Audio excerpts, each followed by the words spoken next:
That's that, you think. Your glasses are broken forever, and you totally fucked up and underestimated young Lord English. Rose should have known better than to trust this to you alone. Rose. You can almost hear her voice now. Listen closer, jackass. Oh, wait. You do hear her voice, vibrating low and muted through the wall of your cell. You've only realised right now that your cell has walls, because it's awfully bright in here. It's so white that nothing in the cell is casting a shadow. Looking around, you realise there is no apparent source to all this bright light, making it hard to tell where the floor ends and the wall begins. John? John? Are you there? Her voice is muffled, coming from what you presume to be an adjacent room similar to yours on the other side of the wall. Yeah, I'm here. Oh, thank goodness.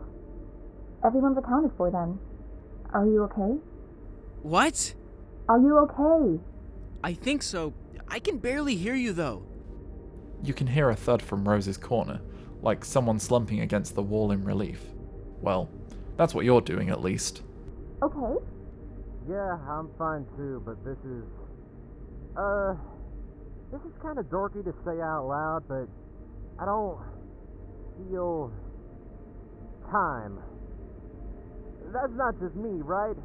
You guys feel it too? Or don't? Yeah.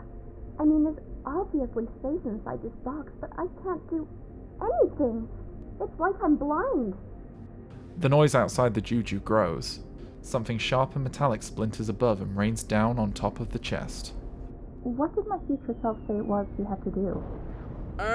She never really... What? I can't hear you. She never really told us what we had to do exactly. Just what was going to happen in a really loose sort of fashion. Does that mean we're stuck? The metallic noises rain down harder, drowning out Rose's attempt to be loud. Now I can't hear you! Try using less words! The length of the silence coming from Rose's corner communicates just how difficult a task that is for her. She said the juju would get loaded and unloaded. What? So I mean, it just got loaded, I think, with us. So I don't think we're trapped in here forever. We'll be unloaded from it at some point. What?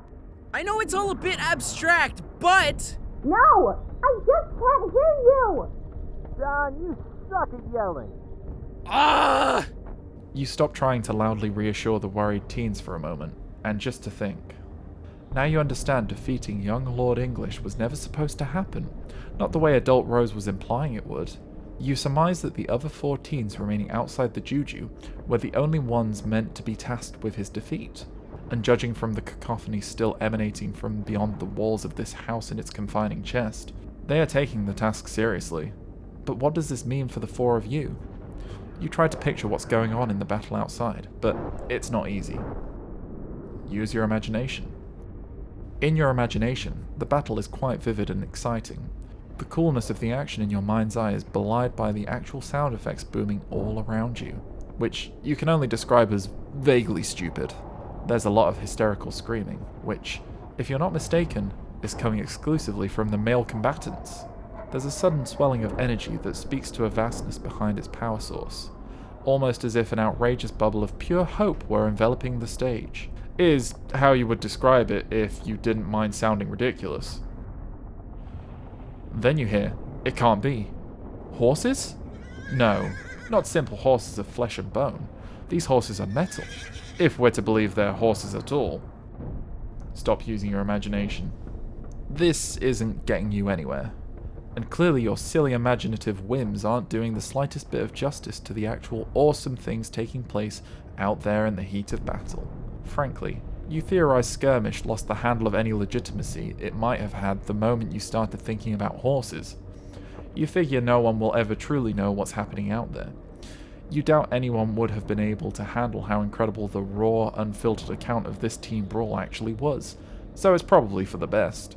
As you slip out of your fanciful conjecture, which may or may not have included a mechanical horse ambush, you overhear Dave from one of the rooms below you, raising his voice to speak to either you or someone else.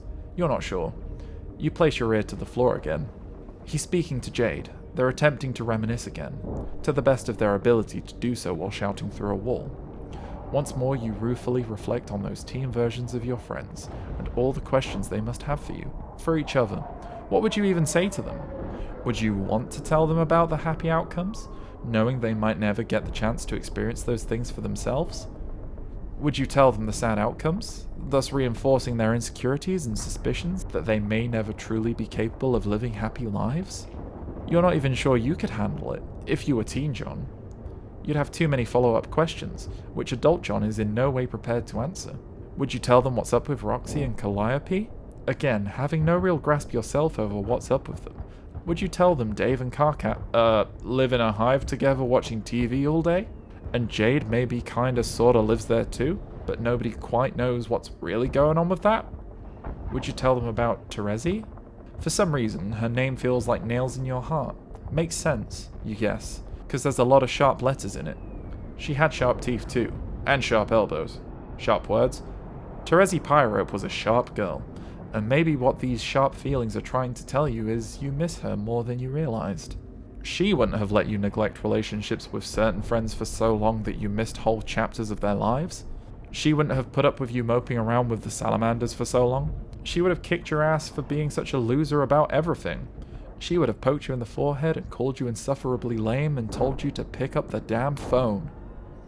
You would have called her a weirdo and pretended you hated it, and maybe you would even have believed you hated it. But now, sitting here in this little white cubicle, contemplating your regrets, you don't think you'd have hated it much at all. Would you tell the teens that? You probably never tell anyone that, not even her. Another arbitrary thought hits your brain, completely unrelated to the subject of Terezi, or what you would or wouldn't tell a bunch of incarcerated teens. Or so you think. Am I depressed? You ask aloud, quietly enough that your friends cannot possibly hear it. All the question does is crawl back down your throat and burrow into your gut like it lives there. And it does live there. Because it turns out, you are really fucking depressed. You're just a giant, wet meat sack full of self-involved misery, and all that big, wet, meaty ooze drips out your mouth every time you open it. All the time and space in the world isn't making it better. It's something you should have been doing for yourself, instead of waiting around for things to get better. Well, screw waiting. It's boring as hell. You are John Egbert, after all. Immortal creator of worlds. The one and only man to completely transcend the partitions of canon itself. You've got these powers, remember? You hold up your hands and form a triangle with your fingers and reach outside yourself, outside canon, to the place your retcon powers come from. You focus, you strain, you contemplate with all your might a place you can zap to. Any place but here.